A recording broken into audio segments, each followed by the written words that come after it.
Requesting support weapon.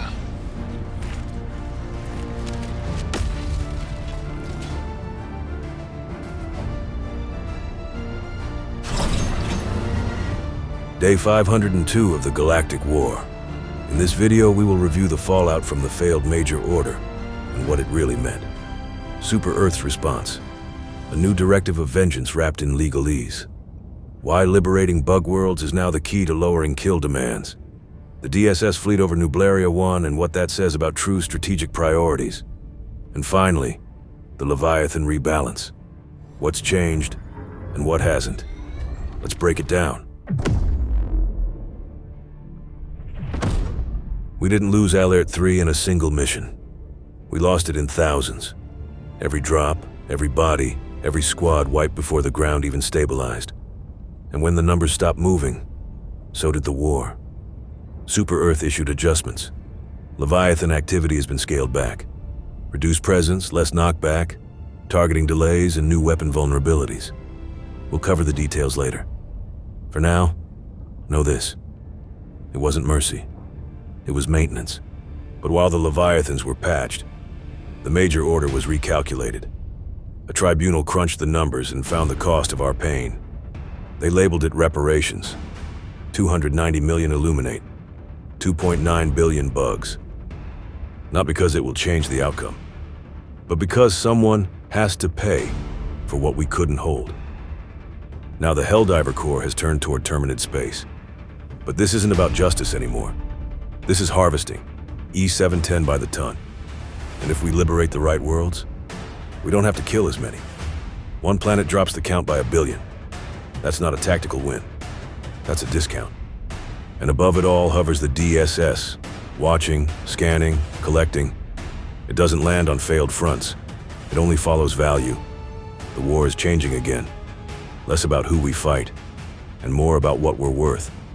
Welcome to D502. Let's get into it. The Major Order has changed, but not because we succeeded. We captured 72.71% with over 5,000 Helldivers still active here, and Alairt III was our shot at breaking the Illuminate's hold.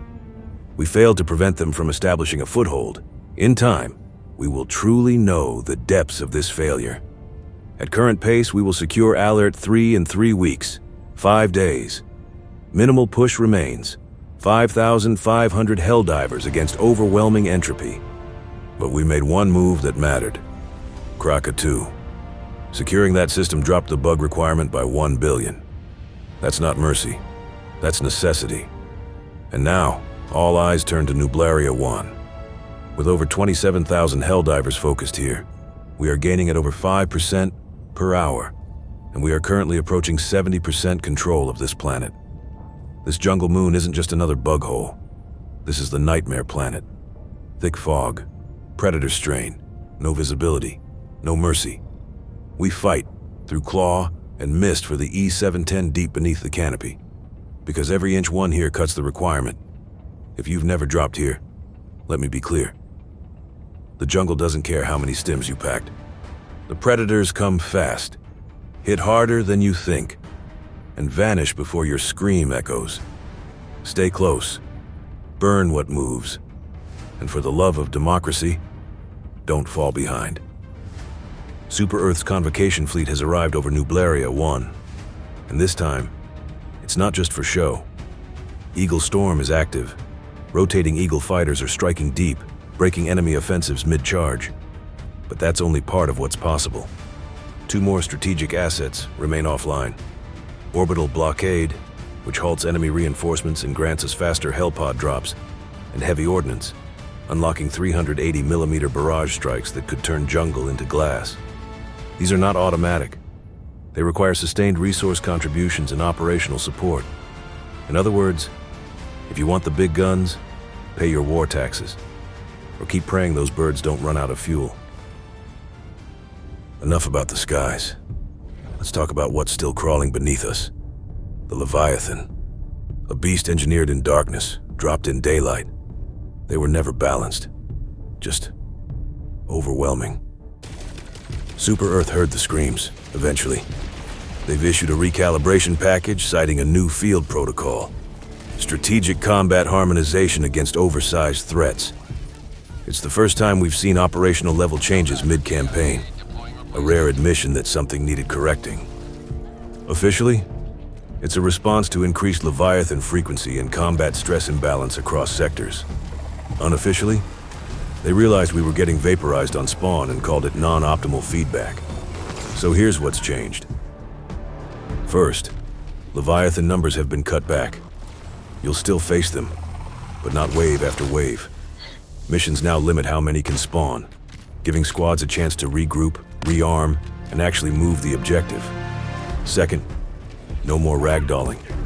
Their blast won't launch you off cliffs or into minefields anymore. It's not mercy. It's physics with oversight. Third, they now wait a full second between shots. 1 second. It doesn't sound like much, until you realize it's the difference between dodging or disintegrating. And fourth, they say Leviathan cannons can now be destroyed. That's true, technically. But let's break down what that actually means. Only heavy penetration weapons can do it. Recoilless rifle, 1 shot per turret. Commando, 2 clean hits. Quasar cannon, 2 shots, if you land them. Anti-tank emplacements, 1, maybe 2. Auto cannon, expect to dump 10 rounds. Heavy laser, 1 full heat sink. The spear won't lock on. The wasp doesn't even try. And medium pen weapons, don't bother. They bounce. Now here's the real question. Is it worth targeting the turrets? Maybe, but only barely. Most of these weapons can just blow off the fins the guns are mounted on. Or, if you're packing real ordnance, take out the whole thing in one go. And if you're using an autocannon mech, why shoot the guns when you can just erase the body? It's not useless, but it's an underwhelming addition. A feature that solves a problem we were already solving better. If you found the Leviathan changes helpful, let us know in the comments. If not, tell us why. We survive better when we share the data and the pain. If this helped, share it. If it didn't, share it anyway. Might save someone else from getting lawn mowed by a crab the size of a commuter pod. This, by the way, was exactly what I suggested Super Earth do weeks ago.